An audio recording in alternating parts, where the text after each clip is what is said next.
嗨，大家好，我是侃评书。今天是2025年6月11号。这一期我们继续聊聊俄罗斯入侵乌克兰，看一看乌克兰战场上也有什么变化。今天是俄罗斯侵略乌克兰的第1204天，也是乌军进入库尔斯克的第310天。根据乌克兰总统泽连斯基的说法，最激烈、最密集的战斗正在波克罗夫斯克方向进行，同时也在库尔斯克方向和苏梅州边境地区。他说，俄罗斯的战术在各处都是一样的，他们不计损失，试图推进攻乌克兰阵地，不管是推进1米还是得到一点什么，他们潜力并不是无穷无尽的。因此，在某个程度上，俄罗斯的损失以及我们主动行动都必须遏制，并确实正在遏制俄军的推进。每一个在自己方向上成功完成任务的部队都是在保护整个国家。泽连斯基还表扬了在波克罗夫斯克方向是第117独立重型机械化旅和第72独立机械化旅，谢谢你们战士们，谢谢你们的力量。库尔斯克方向第47独立机械化旅和第80独立空中突击旅，谢谢你们，以及我们在苏梅州、哈尔科夫州的每一个部队，所有守卫乌克兰边境线的人们，你们都在卓有成效的执行任务，谢谢你们，荣耀属于乌克兰。6月10日夜间，俄罗斯军队对基辅州和奥德萨发动了大规模的袭击。俄罗斯国防部10日通报称俄罗斯武装部队10日凌晨对乌克兰国防工业企业发动了集群打击。俄罗斯军方还对乌军指挥所及部署地点、军用机场基础设施以及燃料库进行了打击。打击任务完成，所有预定目标均被击中。这是俄罗斯国防部的说法乌克兰总统泽连斯基说乌克兰首都基辅遭遇了冲突爆发以来最猛烈的空袭之一。此外，奥德萨市、第聂波罗、彼得罗夫斯克州和切尔尼戈夫州也遭到了袭击。报道称，俄军共动用315架无人机及7枚导弹，民宅与城市基础设施受损，多地发生火灾。奥德萨市一家妇产医院也在打击目标中。泽连斯基还说俄罗斯导弹和沙赫德无人机的袭击淹没了美国及世界其他国家和平的努力。又一个夜晚，停火非但没有实现，反而遭到了沙赫德无人机、巡航导弹和弹道导弹的大规模袭击。今天是基辅遭受最大规模袭击之一，奥德萨、第聂波罗地区和切尔尼戈夫地区也成为袭击目标。而在此次袭击中，总共动用了315架无人机，其中包括250架沙赫德无人机以及7枚导弹，其中2枚是朝鲜援助的弹道导弹。住宅建筑和城市基础设施遭到破坏，在奥德萨甚至妇产医院也成了俄罗斯的攻击目标，13人受伤，还有人丧生。我向遇难者家属表示慰问。至关重要的是，对俄此次袭击以及其他类似袭击的回应不是沉默，而是具体的行动。美国应该采取行动，因为它有能力迫使俄走向和平。欧洲应该采取行动，因为它别无选择，只能强硬。世界其他地区也应该采取行动，呼吁外交途径和结束战争。但俄对此置之不理，为了和平必须加强制裁的压力。当然，乌克兰也没闲着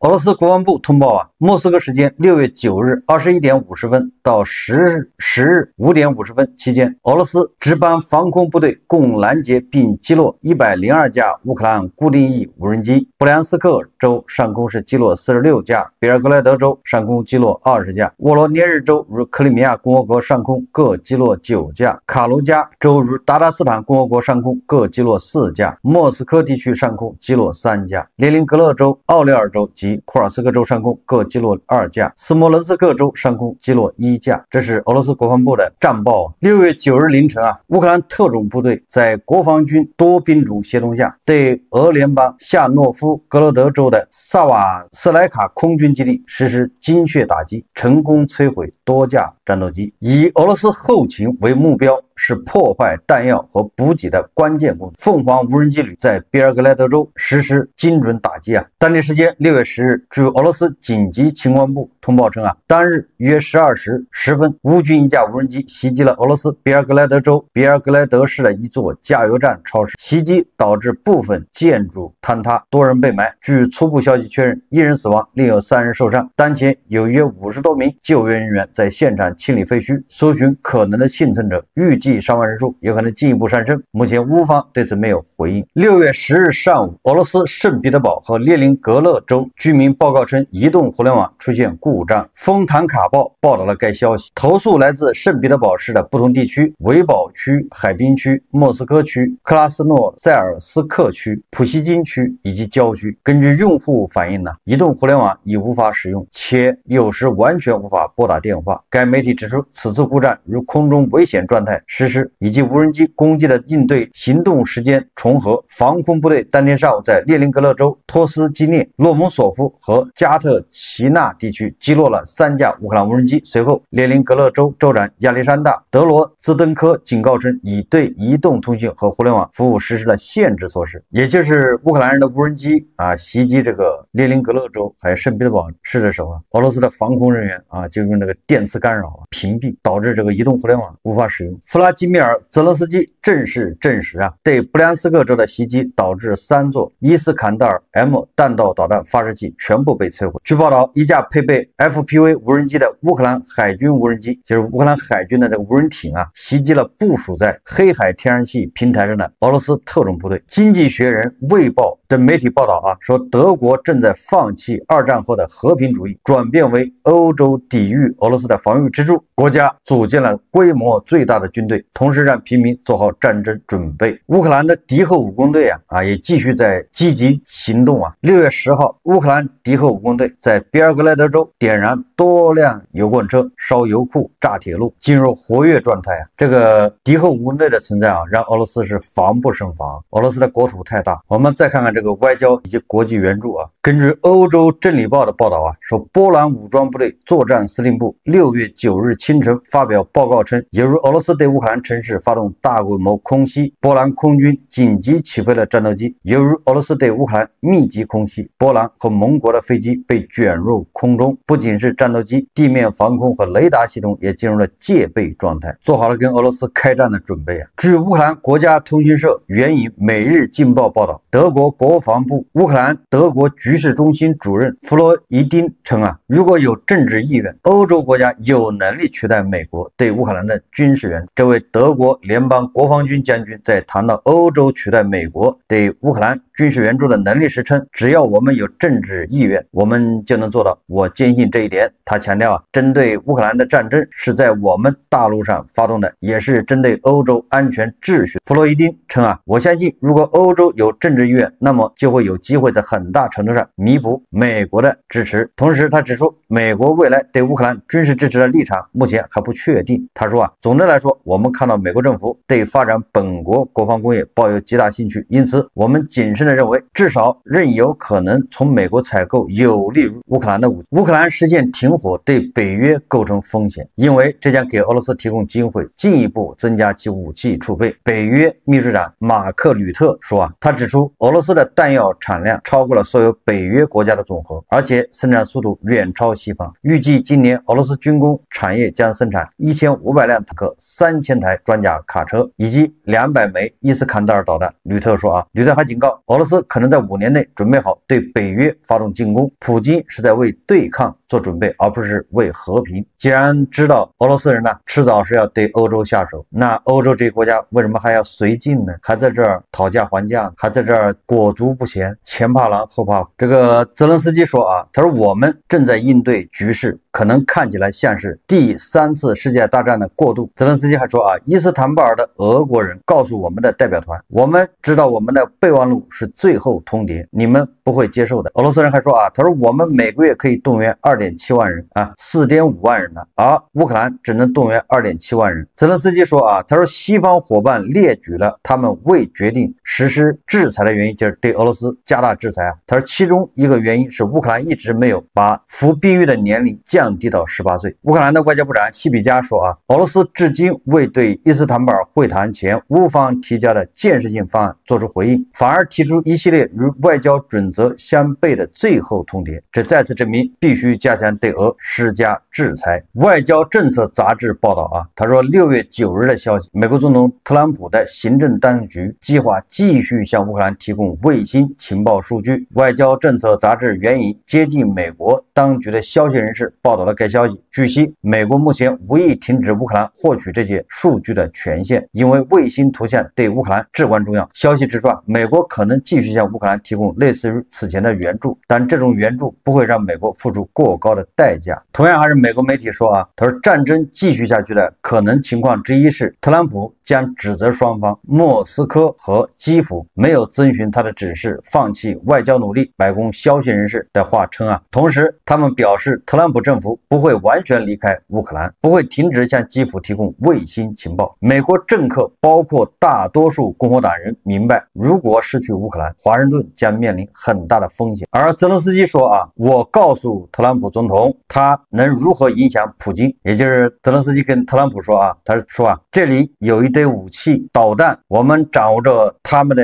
钥匙，同意停火，否则我们就把钥匙交给乌克兰人。泽连斯基说啊，很多人仍然不能相信、不理解特朗普寻求完全吞并乌克兰。根据这个乌克兰国家通讯社报道啊，金融时报宣布啊，欧盟正在考虑是否将俄罗斯列入洗钱控制薄弱国家的灰名单。欧盟委员会官员表示啊，他们正在考虑将俄罗斯列入灰名单。这一步骤也得到了欧洲议会大多数议员的支持。目前尚未就此问题做出决定，批准完整的灰名单需要大多数欧洲议会议员的支持，预计将于本周公布。然而，欧盟委员会在最后一刻以行政程序原因为由推迟了这一决定。据欧盟委员会发言人称，下周初名单可能会得到批准。一旦这个名单得到批准，也就是俄罗斯被列为洗钱灰名单国家，那么对俄罗斯的金融系统的打击就会加大力度。欧盟委员会主席冯德莱恩和欧盟外长卡拉斯将共同宣布第18套对俄罗斯制裁方案，这个也就是继续推动制裁封堵俄罗斯。这个第18套方案呢，包括45美元油价的上限，对影子舰队的制裁，金融业和军工联合体的制裁，以及对那些支持俄罗斯的实体的制裁，也就是勒在俄罗斯人脖子上的这个绳索勒在普京脖子上的绳索是越来越紧这个制裁已经第18轮，不要以为这制裁没用，就这么加下去的话，压垮俄罗斯的最后一轮制裁，你也不知道是哪个。这个乌克兰国防情报总局局长布拉诺夫在接受媒体采访的时候，他说俄罗斯正向朝鲜提供沙赫德136的专业技术。布拉诺夫透露说，俄罗斯正在向朝鲜提供技术和专业知识，帮助其制造远程自杀式无人机，并大幅提升 KN-23短程弹道导弹的精度。此外，俄方还协助平壤发展其尚处起步阶段的潜射核威慑力量。作为交换，朝鲜已经向俄罗斯提供了数百万发炮弹，甚至还有人员。访谈中，布拉诺夫对朝鲜的鼓山大炮印象深刻，说鼓山在战场上的表现相当不错，射程远，精度也高。在库尔斯克州大约有 1.1万名朝鲜士兵。此外，还有一个值得关注的问题是，俄国家安全会议秘书绍伊古访问朝鲜期间达成的协议，他同意在俄境内安排所谓的劳务移民工作，以取代俄方认为不稳定、易被乌克兰和西方情报机构策访的中亚劳工。但很可能的是，这些劳工中会有人与俄国防部签订合同，成为实质上朝鲜籍俄军士兵。也就是朝鲜卷入俄罗斯侵略乌克兰的战争是越陷越深了。美国国务院首席副发言人汤米·皮克特说对于朝鲜直接参与战争，我们继续表示关切。朝鲜在俄罗斯的军事部署以及俄罗斯联邦作为回报向朝鲜提供的任何支持都必须停止。喊有什么用？得采取实际行动欧洲对吧？搞个叫志愿者联盟，到现在没有下文了，也不开会，也没有结果。到底往不往乌克兰派部队，派多少？居然就黑不提白不提。俄罗斯外长拉夫罗夫说他说英国100%支持了乌克兰的恐怖主义活动，基辅政权从一开始就使用恐怖主义手段，但不像库尔斯克和布良斯克爆炸那样的赤裸裸。流氓居然说别人用恐怖手段，他现在指责英国俄罗斯总统新闻秘书佩斯科夫10号在简报会上表示，关于俄罗斯与欧洲达成战略协议的可能性，目前尚未找到任何共同点。欧洲所谓的已准备好迎接战争，是军事上的虚张声势。俄方认为迟早需要找到未来安全全架构的替代方案。佩斯科夫指出俄罗斯和美国目前保持着密切联系，这有助于相互理解和共同发展。这实际上就是俄罗斯人呢再一次出卖了特朗普对吧？他说他们跟美国保持着密切联系俄总统助理警告北约可能爆发核战争。6月9日，俄总统普京的助理，也就是那个俄罗斯代表团的团长梅金斯基警告称俄罗斯与乌克兰的冲突在未签署最终和平协议的情况下结束，可能导致乌克兰在北约国家支持下试图夺取俄罗斯的新地区，并引发最后的核战争。梅金斯基说一段时间后，乌克兰将与北约及其盟友一起试图夺回俄罗斯的这些新地区，这将导致世界末日，这是一场核战争。这个流氓就说我抢了你的，现在我们要签个协议，你就不能再抢回去了。如果你要抢回去，那我就要动核武器，世界末日就来了。这就是流氓嘴脸，还拿这个核战争来讹诈，核武器来讹诈全世界这就是赤裸裸的威胁我们看俄罗斯国内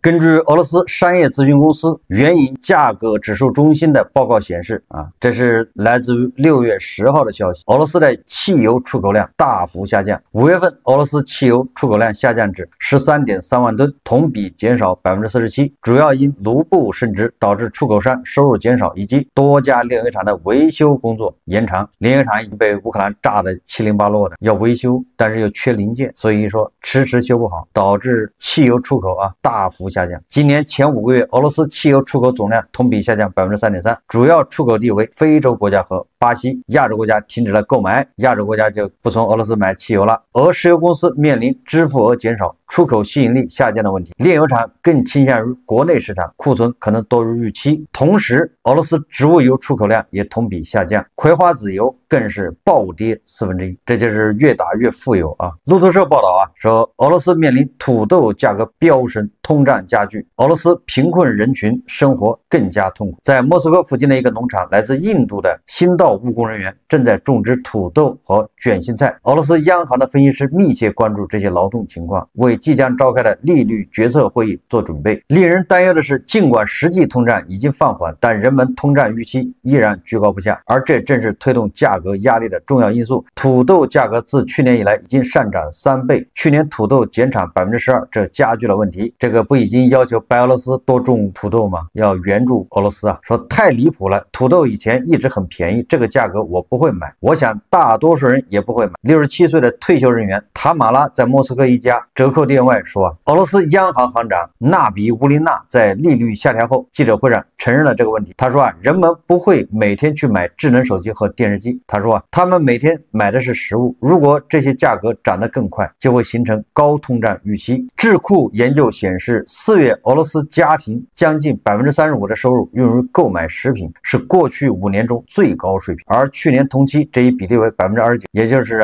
俄罗斯人其他的开支基本上能砍的都砍掉了，只剩下吃了，就知道俄罗斯老百姓过的是什么样的日子。不仅土豆的价格上涨洋葱、卷心菜、甜菜、胡萝卜等制作东欧常见菜肴的红菜汤的基本原料价格也大幅上涨。红菜汤常被用来衡量食品通胀，这些危机甚至让普京措手不及。尽管他一直在宣传俄罗斯农业发展和在西方制裁下出口增长的成功故事，但今年早些时候黄油和鸡蛋价格出现类似的飙升，对俄罗斯来说就是按下葫芦起了瓢。政府的应对措施是加大埃及向俄罗斯供应的土豆已增加3倍，而俄罗斯的后备供应国白俄罗斯则表示其库存已经耗尽。7月，农民将去年恶劣天气归咎为减产主因，但也指出机械、燃料、化肥和劳动力的成本上涨以及高利率是推高价格的因素。去年一开始天气很冷，之后又遭遇干旱。谢尔吉耶夫斯基国营农场负责人亚罗斯拉夫·伊万诺夫说土豆产量减少，品质也低于平均水平，优质土豆很快卖光，情况开始恶化。这个就影响了这个俄罗斯的很多养老金的领取者，还有公共部门工作人员。养老金领取者占总人口的1/4之上，4月份平均养老金为约合298美元，剔除通胀后，去年全年养老金实际下滑。这个他们的俄罗斯的通胀对低收入群体影响非常大。所以说俄罗斯到底是越打越富有，还是越打越穷？老百姓的日子是越来越难过，还是越来越好过？不言自明连普京在召开的政府会议上，都不得不承认啊，顿涅茨克人民共和国医务人员薪资过低啊。在召开的政府会议上，普京谈及顿涅茨克人民共和国医务人员薪资问题时说啊，67000卢布的水平，也就是这个顿涅茨克医务人员平均工资是67000卢布。普京委婉的说啊，远非俄罗斯医疗行业中最高的。对于医务人员来说，67000卢布，这显然是需要考虑改善的问题，当然是从提高待遇的角度。这个在俄罗斯这个前线啊，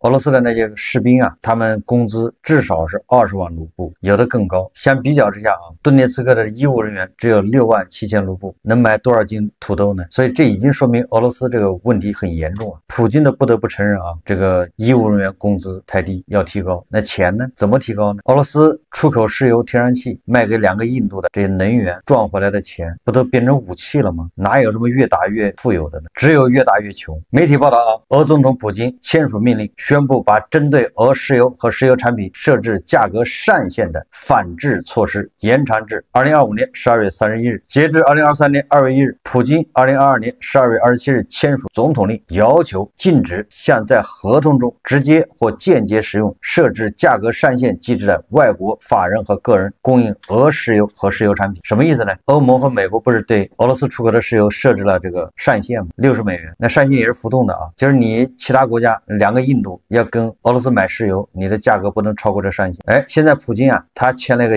那个命令，谁要从俄罗斯买石油遵循这个价格上限，或者把这个价格上限写在合同里面，那他也对他进行制裁。实际上我简单理解啊，就是往后啊，这个俄罗斯大概是破罐子破摔了，2个印度啊也没法从俄罗斯买石油了，因为这个美国和这个欧盟啊，对这个从俄罗斯买石油啊要采取这个叫2级制裁，这个恐怕是2级制裁的脚步越来越近。这2个印度一看也没法买了，干脆不买了，不买那普京对吧？他就假装啊搞个反制措施，反正他也卖不掉了，丢了里子他挣回面子，胳膊打断了往袖子里藏，牙打掉了往肚子里咽。这俄罗斯还能坚持多长时间呢？我们拭目以待啊！好，这期节目我们就聊到这里，感谢大家收看。如果喜欢我的节目，欢迎订阅转发，也可以在下方留言评论，谢谢大家。